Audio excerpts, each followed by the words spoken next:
Okay, so now I'm going to talk a little bit about how to add sequins and beads, because after all, we're making Christmas ornaments, and what would a Christmas ornament be without a little bit of bling? So what I've got here is a standard nylon beading thread. I don't really like Fireline for this. I find it to be very stiff. So I've just got a nylon thread. In this case, if you didn't have nylon beading thread, I would recommend a regular sewing thread rather than Fireline. I just don't think Fireline sews through fabric very well. So what I'm going to do is we're going to take a piece of felt that we're going to pretend is part of a Christmas ornament, and we're going to sew some sequins and some beads on it to let you know how we do that. So I've got a little piece of felt here. We're going to pretend this is the front of something.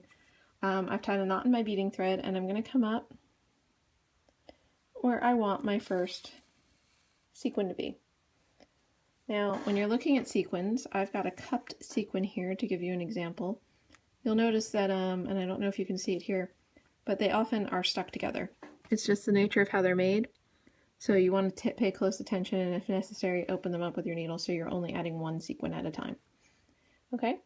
So what you're going to do is you're going to kind of somehow manage to pick up the sequin, and you want to pick it up from the bottom. If we're doing it with beads, they have a cup to them. I don't know if you can see that all that well, but they have a little bit of a cup shape to them. So we want to pick them up from the bottom, and then we want to pick up one of our seed beads. I generally use a size 11 seed bead to attach sequins, but you know, the sky's the limit. Use whatever makes you happy. And then I'm going to slide both of them down to my felt. And to attach the sequin, we're going to simply skip the bead that we added and just go back through the felt. And what will happen is that little bead will get caught on top, like such, and the sequin is held on. It can't go anywhere. And then all you need to do to add your next sequin is simply pull your thread up where you want your next sequin to be, and do the same thing. You're going to pick up your sequin and your bead. And I mean, normally I don't spend a lot of time picking things up by hand, but with sequins sometimes it's necessary. And then your bead, slide them both down to the work,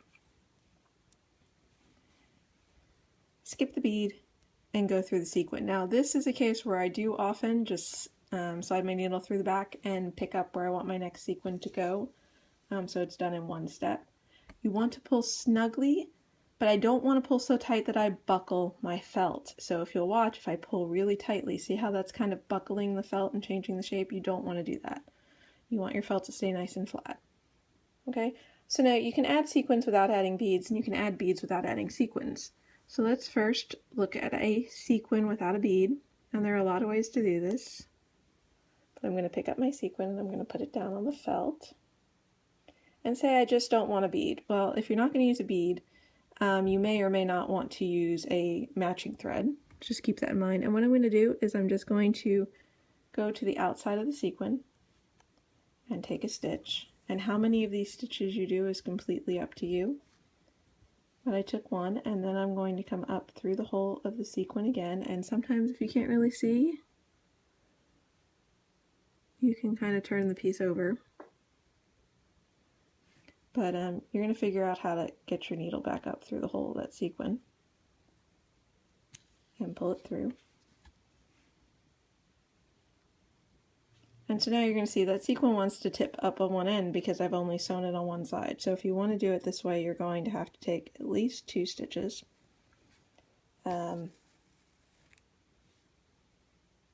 So that's, you know, you're going to say, well, that's not the most attractive thing in the world.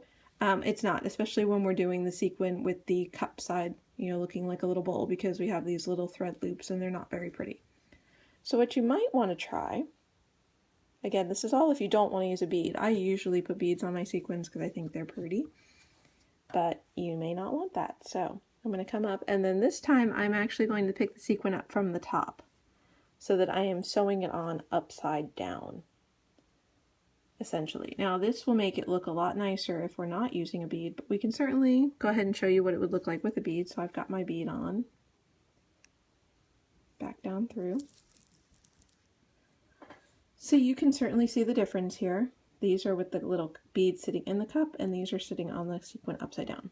So you can do that, or I'll pull this up here. I'll do another one that way, and we'll just sew it on. So if we're just going to sew it on, I'm going to slide this, pardon the bouncy camera there. I'm going to slide this down to the work.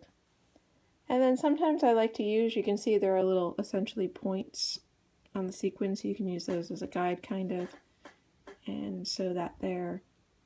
And then I'm going to sew one, you know, kind of opposite it.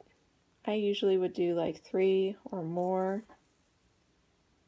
if this is what I was going to do without the beads. With the beads it's just a lot faster, but you may like this look. And so you can see those two are across from each other. And these are 6-sided. I mean, if you look, there's definitely 1, 2, 3, 4, 5, 6 points on these sequins. So you could certainly put a thread across all of them, and you can come up on the edge, and that's sometimes easier than coming up through the center. And then go back down through the center. And I'm just going to real quick, I'm going to put 1 stitch on each one of these points so you can see what that looks like, and you can decide if, you know, this is the way you want to do it or not. It's much more labor intensive to do it this way than to do it with the beads, so normally I do the beads, but I like to give you guys options because, you know, my directions are only a suggestion as to how you can finish your Christmas ornament. You may find a lot of other ways that you prefer. And you see, figuring out where you need to come up is a bit of trial and error. But here I have this particular sequin sewn down without any beads, and that could be really cool. If your thread was matching, you may not see it, or you may, you know, just use a darker or lighter shade of the same color as your sequin, and it would just give you some shadowing. So if you want something a little bit more flat, as you can see, the sequins sit right next to the surface, as opposed to having the little beads sticking up, certainly an option. Now, after you put a whole bunch of sequins on, you may decide that, you know, you've got these little gaps that you think need something, but there's not really enough room for a sequin. So you can just add the beads by themselves. And you would do that by simply just picking up your bead. And you can go right back down very close to where you came out, and then, you know, zip up where you want your next bead to be. And just sew your beads on like that. This is actually pretty quick and easy to do. Just zipping along, and you can fill in any gaps that you might have had